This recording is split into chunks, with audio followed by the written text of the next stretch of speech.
Saudara, saya mau update terkait dengan peristiwa gempa bumi yang terjadi di Provinsi Nusa Tenggara Timur. Kita tahu bahwa gempa utamanya atau main shocknya ini terjadi pada tanggal 15 Agustus 2026 jam 4:58 waktu Indonesia Barat bermagnitudo 7,7. Nah, ternyata BMKG mencatat terjadi gempa susulan sebanyak ribuan kali sampai dengan tanggal 20 Agustus jam 5 pagi. Angka spesifiknya adalah 3.394 gempa susulan.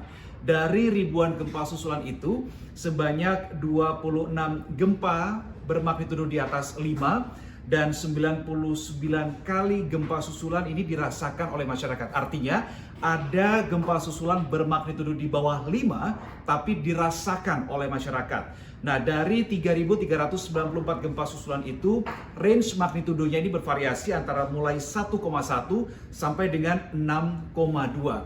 Dikatakan oleh Direktur Gempa Bumi dan Tsunami BMKG Wijayanto bahwa gempa susulan ini atau aftershock ini masih akan terus terjadi selama beberapa waktu ke depan, lebih tepatnya antara 3 sampai dengan 4 minggu ke depan. Artinya sampai dengan bulan September masih berpotensi terjadi gempa susulan di wilayah Provinsi Nusa Tenggara Timur. Bicara soal jumlah korban, BNPB mencatat sampai dengan hari Rabu malam ada 71 orang meninggal dunia akibat gempa bumi di NTT. Kemudian korban yang mengalami luka ini sebanyak 759 orang dan ada sebanyak 22.753 warga yang terpaksa mengungsi akibat peristiwa gempa bumi ini.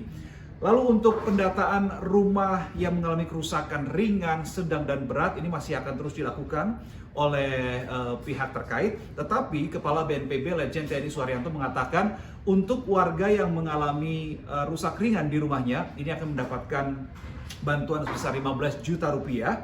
Kemudian rusak sedang sebesar 30 juta rupiah. Sementara warga yang rumahnya mengalami rusak berat ini akan diberikan opsi pembangunan hunian tetap. Nah, selama proses pembangunan hunian tetap ini, warga tersebut diberikan dua opsi, yaitu diberikan DTH atau dana tunggu hunian sebesar 600.000, atau warga ini bisa tinggal di huntara atau hunian sementara yang nanti akan disediakan oleh pihak pemerintah.